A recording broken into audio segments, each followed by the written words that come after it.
let's start. Now I am going to start with your session, and here it is. The topic is citizenship. तो citizenship चीज क्या है? Clear? मैं सबसे पहले आपको समझाना चाहूंगा कि नागरिकता चीज क्या है. What exactly is citizenship? समझिए. सिटीजनशिप यानी नागरिकता हर सिविलाइज्ड लीगल सिस्टम में इसका डिस्कशन होता है. ठीक है जी. तो ये चीज है क्या, इसको आप समझिए. आप में से कोई बताना चाहेगा व्हाट एग्जैक्टली सिटीजनशिप? चलो मैं ही आपको समझाता हूँ कि सिटीजनशिप क्या होता है. Citizenship is nothing else but membership of a political community. एक पॉलिटिकल कम्युनिटी की मेंबरशिप को हम सिटीजनशिप कहते हैं. ठीक है जी. अब सिटीजनशिप जैसी ही एक और टर्म बहुत बार यूज होती है जिसको हम कहते हैं नेशनैलिटी. नेशनैलिटी और सिटीजनशिप में क्या फर्क है? नेशनैलिटी और सिटीजनशिप में क्या फर्क है समझिए. हम एक लाइन बोलते हैं, ठीक है. A British dash was killed in an accident in new Delhi. और दूसरी तरफ हम एक लाइन बोलते हैं, दिस इज माई राइट. ये मेरा अधिकार है. This is my right because I am also a dash of this country. मैं आपसे क्वेश्चन पूछ रहा हूं कि ये 1 नंबर ब्लैंक है और ये 2 नंबर ब्लैंक है. इसमें सिटीजनशिप वर्ड कहां यूज होगा, 1 नंबर ब्लैंक में या 2 नंबर ब्लैंक में? मैं एक बार फिर से रिपीट कर दूं.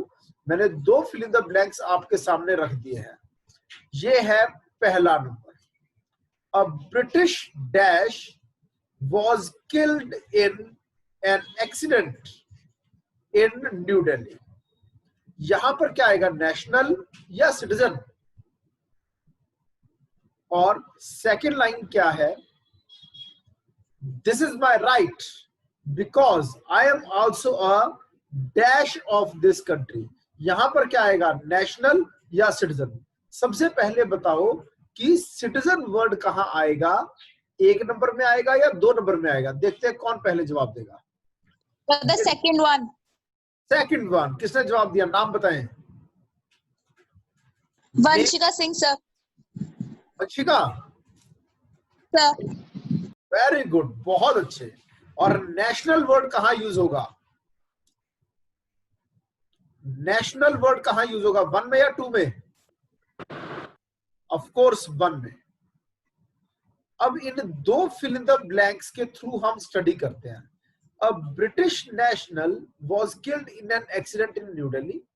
ठीक है. जब हम एक्सटर्नल एस्पेक्ट को डिस्कस कर रहे होते हैं तो हम वर्ड यूज करते हैं नेशनल. जैसे कोई अमेरिका का आदमी अगर इंडिया में आया हुआ है, हम कहेंगे he is a US national. He is a US national in India. Britain से आया तो हम क्या कहेंगे, he is a British national in India. Then what exactly is citizenship? Citizenship आपका अपनी खुद की पॉलिटिकल कम्युनिटी की मेंबरशिप है.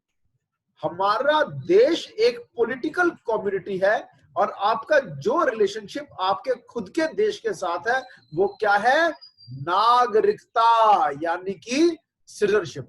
So what exactly is citizenship? Citizenship is membership of a political community. आप सिटीजनशिप को डिफाइन कैसे कर सकते हैं कि सिटीजनशिप और कुछ नहीं क्या है, मेंबरशिप है। किस चीज की मेंबरशिप है? Membership of political community. और हर पॉलिटिकल कम्युनिटी अपने मेंबर्स को, हर पॉलिटिकल कम्युनिटी अपने मेंबर्स को क्या देती है?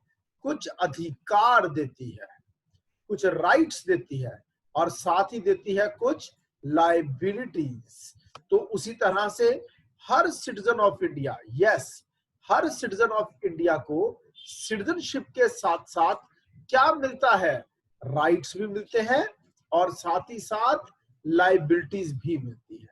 ओके, हर सिविलाइज्ड लीगल सिस्टम की तरह भारत में भी दो तरह के लोग रिजाइड कर रहे हैं। मैंने क्या वर्ड यूज किया? दो तरह के लोग भारत में रिजाइड कर रहे हैं, सिटीजन्स प्लस एलियंस। एलियंस कौन होते हैं? वो जो सिटीजन नहीं है पर फिर भी इंडिया में रिजाइड कर रहे हैं, रह रहे हैं इंडिया में, पर नागरिक भारत के नहीं है। तो वो कौन हो गए? एलियंस। अब एलियंस भी आगे दो तरह के हो सकते हैं। एक एलियन वो हो सकता है जो किसी फ्रेंडली कंट्री से है। तो एक एनिमी एलियन भी हो सकता है। भारत के किसी एनिमी एलियन का नाम बताएं। मैं स्टूडेंट्स आपसे पूछ रहा हूं, बताओ किसको आप कह सकते हैं कि ये आज की डेट में एनिमी एलियंस है? एनीबडी जवाब दें, कम ऑन। अगर कोई पाकिस्तान का कोई सिटीजन है, अगर कोई पाकिस्तान का सिटीजन है और वो इल्लीगल तरीके से, देखिए मैंने क्या बोला, इल्लीगल तरीके से भारत में ले लिया उसने एंट्री। इल्लीगल एंट्री का मतलब क्या है? वो कैसे भारत में आया है? वो बिना परमिशन के, यानी विदाउट वीजा आ गया है, यानी LOC उसने क्रॉस कर ली है और पता भी नहीं चला किसी को। तो वो कौन है? वो एनिमी एलियन है या alien from a friendly country है? देखते हैं कौन जवाब देगा। Enemy sir, enemy. ये किसने जवाब दिया? Name. Vanshika sir. Wrong answer, ये रॉन्ग आंसर है। आप भावनाओं में बहकर जवाब दे रहे हैं। समझिए, आज की डेट में चाहे चाइना से हमारे रिलेशंस जो हैं वो स्ट्रेन्ड हैं। We have strained relations with China these days. We have strained relations with Pakistan these days. And to some extent, we can say that we have strained relations with Nepal also. Even then, everybody, every citizen from China, from Pakistan, from Nepal, who is at present residing in India, अगर वो भारत में रह रहा है तो वो enemy alien नहीं है। कब एक इंसान एनिमी एलियन बन जाता है वो बता देता हूं कि भारत में जो हमारा राष्ट्रपति है, यानी कि प्रेसिडेंट ऑफ इंडिया, जब प्रेसिडेंट डिक्लेयर कर दे that we are at war, हम पाकिस्तान के साथ, मान लो लड़ाई शुरू हो गई, हमने कह दिया we are at war with Pakistan, इसके बाद से सारे पाकिस्तानी क्या बन जाएंगे? वो बन जाएंगे एनिमी एलियन, जब तक वार की डिक्लेरेशन नहीं हुई।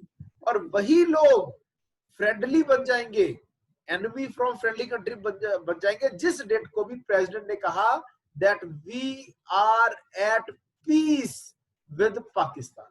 Who declares war and peace? President declares on the advice of Council of Ministers headed by PM. Okay? और आगे चलते हैं, हम टॉपिक पर आते हैं। इंडियन कॉन्स्टिट्यूशन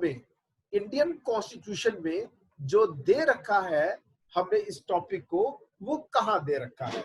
ये हमने दे रखा है, सॉरी, पार्ट 2 में। इंडियन कॉन्स्टिट्यूशन का जो पार्ट 2 है वो डील करता है, ये आर्टिकल 5 से लेकर 11 तक है और ये डील करता है सिटीजनशिप तक। अब इस पर भी जो मैंने अभी ये पॉइंट बोला है कि इंडियन कॉन्स्टिट्यूशन के पार्ट 2 आर्टिकल 5 to 11 डील करते हैं सिटीजनशिप पर, इस पर भी एक क्वेश्चन पेपर में आता है। और क्या क्वेश्चन आता है, मैं आपसे पूछ रहा हूं ये question, that which part of constitution deals with modes of acquiring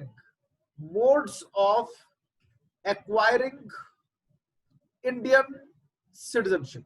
देखते हैं कौन जवाब पहले देगा,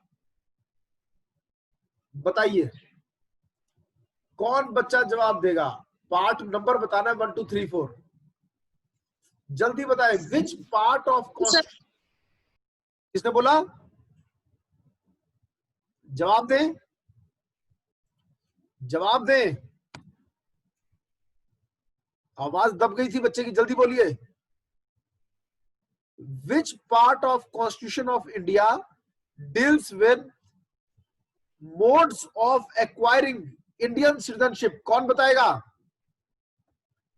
मैं बताऊं क्या? पार्ट 2।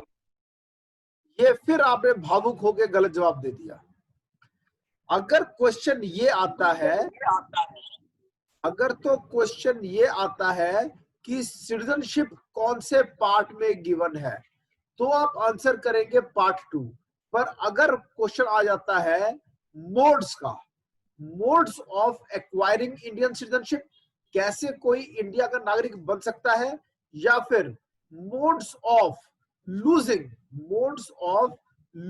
इंडियन सिटीजनशिप, तो आप आंसर पार्ट 2 नहीं लिखेंगे। आप क्या लिखकर आएंगे? सिटीजनशिप एक्ट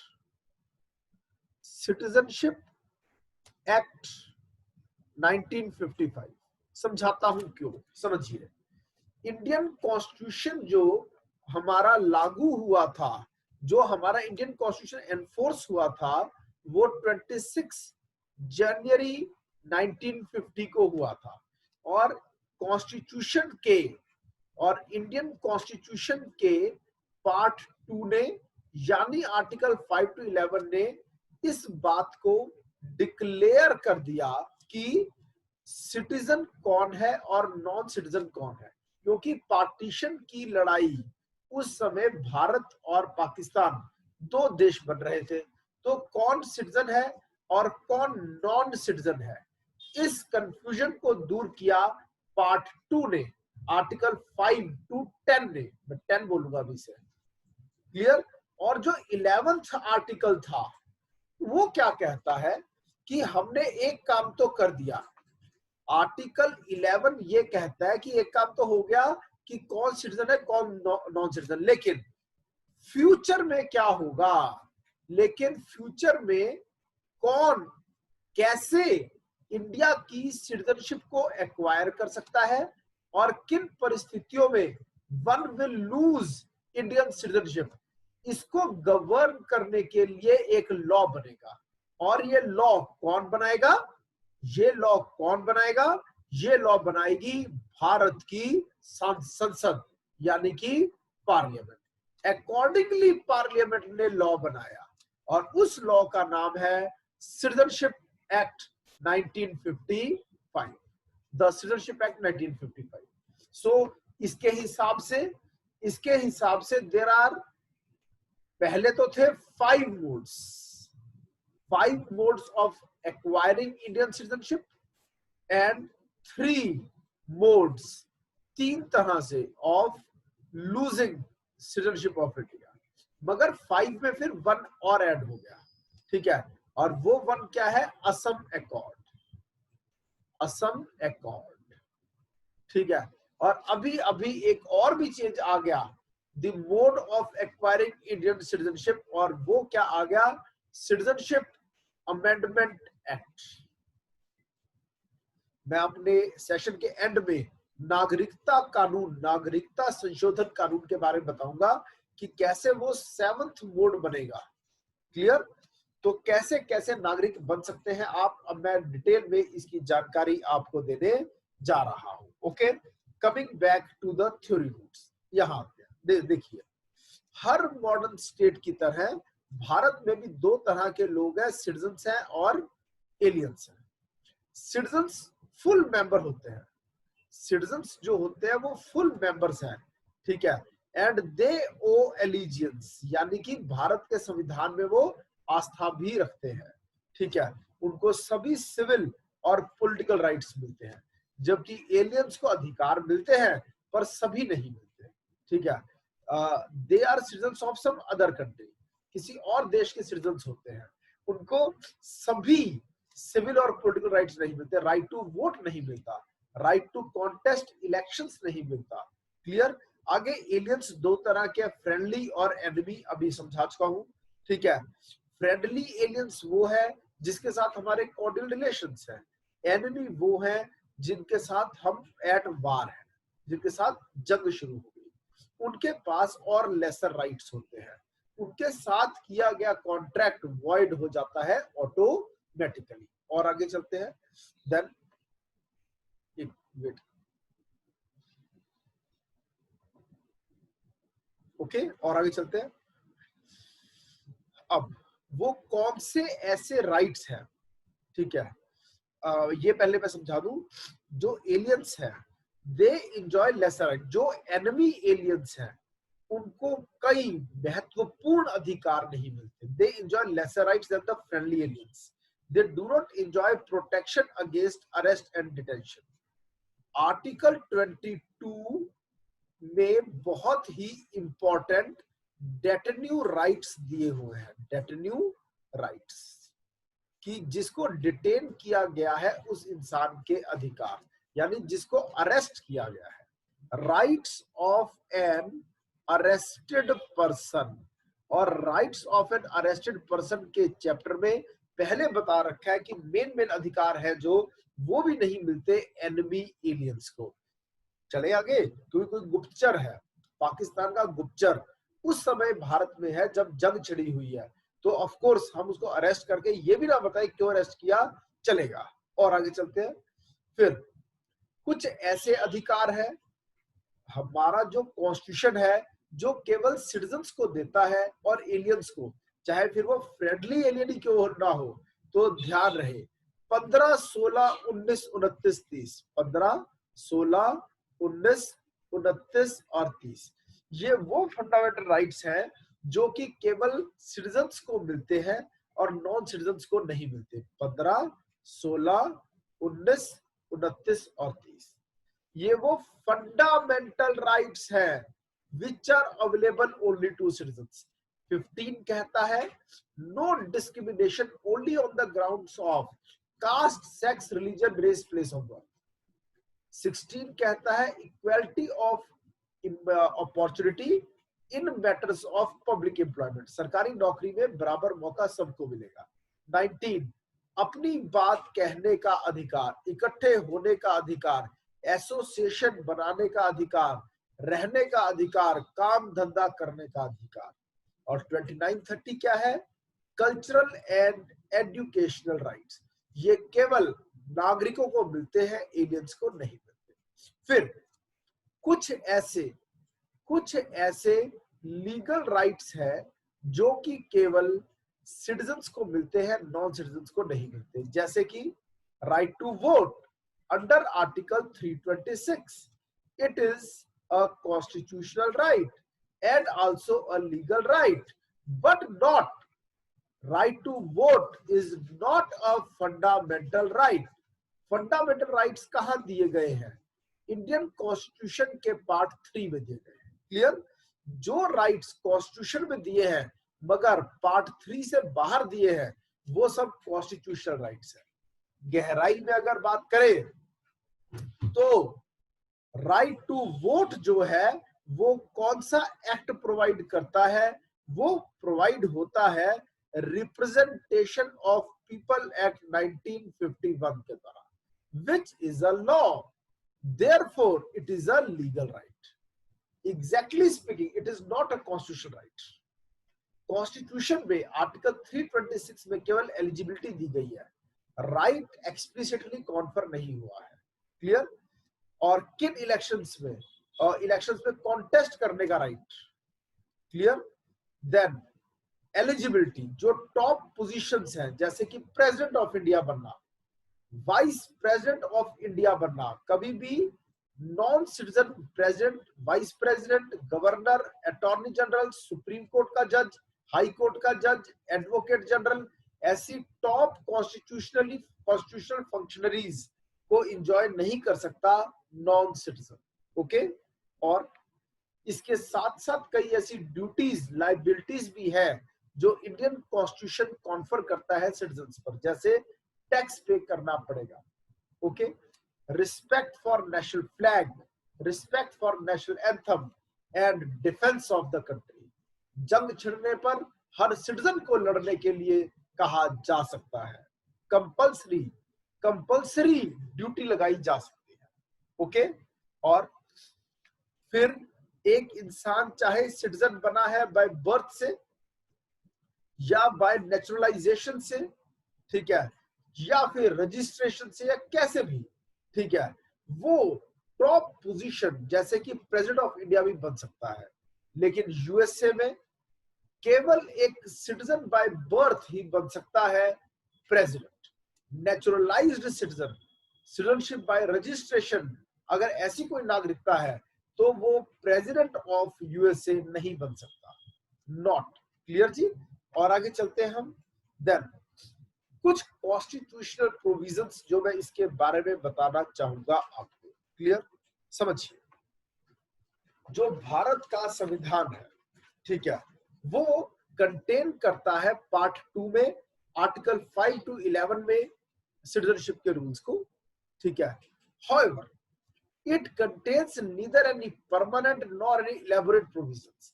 कोई परमानेंट या कोई इलेबोरेट प्रोविजंस पार्ट 2 में नहीं दिए हुए। ये बस आइडेंटिफाई करता है कि जब भारत का संविधान लागू हुआ तब कौन सिटीजन है, who became the citizens and who doesn't continue to be citizens. Okay. Then कहीं पर भी एक्विजिशन या लॉस ऑफ सिटीजनशिप पार्ट 2 में गिवन नहीं है। इसके लिए पार्लियामेंट को ऑथराइज किया गया और पार्लियामेंट ने इनेक्ट किया सिटीजनशिप एक्ट 1955। क्लियर। और संविधान के हिसाब से 4 कैटेगरीज है जो लोग बन गए citizen of India as on 26 January 1950। इस पर एग्जाम में जनरली देखा गया है क्वेश्चन बहुत कम आता है, फिर भी मैं आपको ब्रीफ में बताना चाहूंगा। पहला, दैट पर्सन जो कि डोमिसाइल्ड इन इंडिया था और साथ ही फुलफिल करता है 3 में से एक कंडीशंस। पहला, बॉर्न इन इंडिया, या फिर उसके पेरेंट्स बॉर्न इन इंडिया, या फिर ordinarily resident in India for 5 years immediately before commencement of constitution. वो ऑटोमेटिकली बन गया सिटीजन ऑफ इंडिया। मैं बता रहा हूं ये अनइम्पोर्टेंट एरिया है, ठीक है। ये वो है जो इंडियन कॉन्स्टिट्यूशन में आर्टिकल 5 to 10 में लिखा हुआ है। क्लियर। और आगे बता रहा हूं, वो आदमी जो कि माइग्रेट हो गया इंडिया में, कहां से आया है? पाकिस्तान से। क्योंकि पाकिस्तान जब बना तब हिंदू और सिख बहुत थे जो पाकिस्तान से भागकर भारत में आ गए। वो भी बन गया भारत का नागरिक अगर वो या उसका कोई एक पेरेंट या उसका कोई ग्रैंड पेरेंट अनडिवाइडेड इंडिया में पैदा हुआ था और 2 में से एक कंडीशंस वो फुलफिल करता है। पहली कंडीशन, ये जुलाई 1948 जुलाई 1948 से पहले वो भारत में आ गया और तब से भारत में ही रह रहा है, ठीक है जी। या फिर वो माइग्रेट होके इंडिया में आया 19 जुलाई के बाद और उसके बाद यहाँ आके उसने अपनी रजिस्ट्रेशन करवा ली as a citizen of India, ठीक है। But a person could be so registered only if he lived here for at least 6 months। कि यानी कि इस डेट से पहले तो जो आ गया वो बन गया नागरिक, इस डेट के बाद जो आया वो यहाँ आने के बाद 6 महीने यहाँ रहेगा फिर रजिस्ट्रेशन कराना के बनेगा भारत का नागरिक।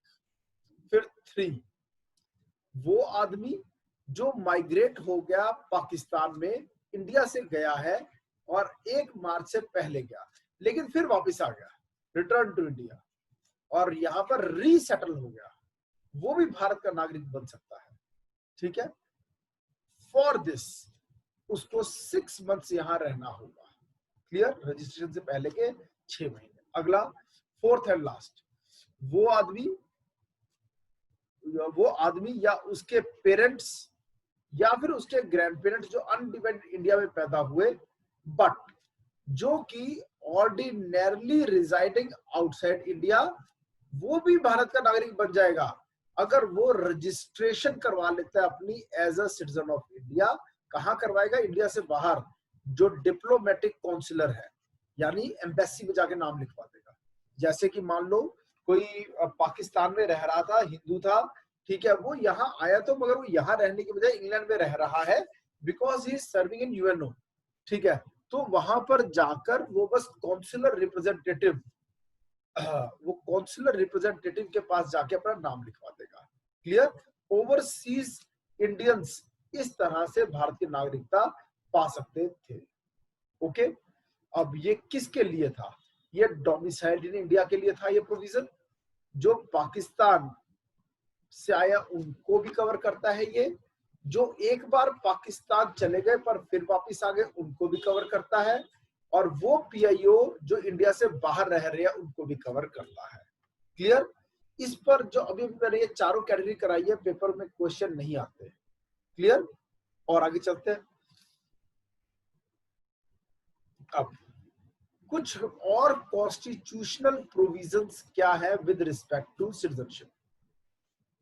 कोई भी आदमी भारत का नागरिक नहीं बन सकता या फिर उसको भारत का नागरिक नहीं माना जा सकता जिसने किसी और कंट्री की नागरिकता पा ली है, क्योंकि हम केवल किस में डील करते हैं?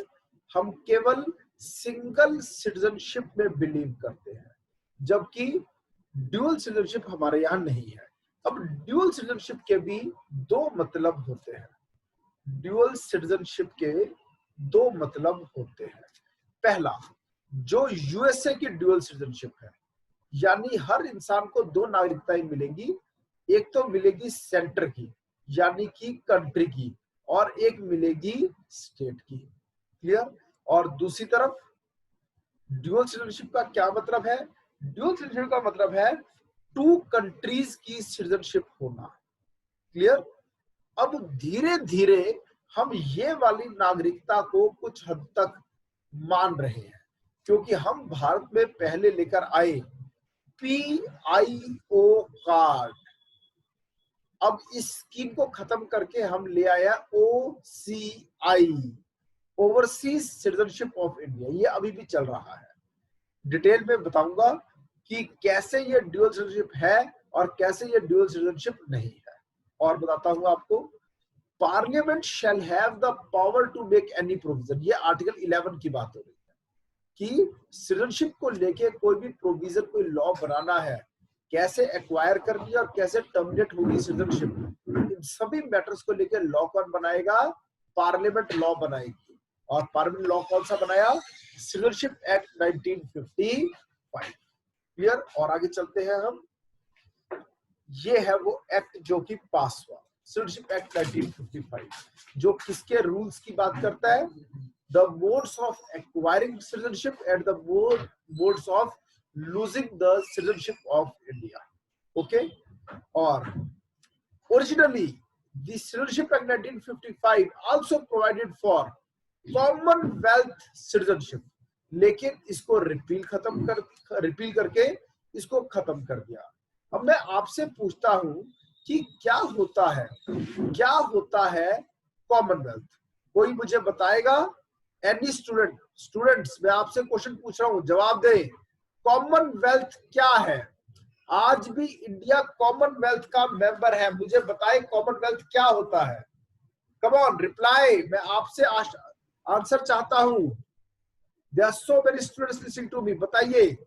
We are at present member of Commonwealth, बताइए। हाँ जी, सर शायद से सर जो कंट्रीज ब्रिटिश रूल के अंदर थी और जो जब उनको इंडिपेंडेंस मिला था तो फिर उन कॉमनवेल्थ गेम्स उनकी होती है जो ब्रिटिश रूल। सीधी सी बात है, आपका आंसर सही है। जिन पर कभी ब्रिटिश क्राउन ने राज किया था, ठीक है, ऐसी 52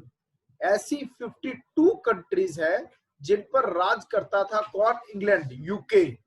और इनको एक साथ, ऑलमोस्ट एक साथ क्या मिल गई थी? इंडिपेंडेंस। क्योंकि ऑलमोस्ट इन सभी कंट्रीज में मूवमेंट फॉर इंडिपेंडेंस चल रही थी। क्लियर? यूएनओ की फॉर्मेशन के बाद जब संघ बना, जब यूएनओ बना, तब सभी को आजाद कर दिया इंग्लैंड ने, ठीक है, और ये कंट्रीज बन गई ब्रिटिश कॉमनवेल्थ। इसका पूरा नाम भी यही है, ब्रिटिश कॉमनवेल्थ। ओके, और ये म्यूचुअल कॉपरेशन करती हैं एक दूसरे के साथ।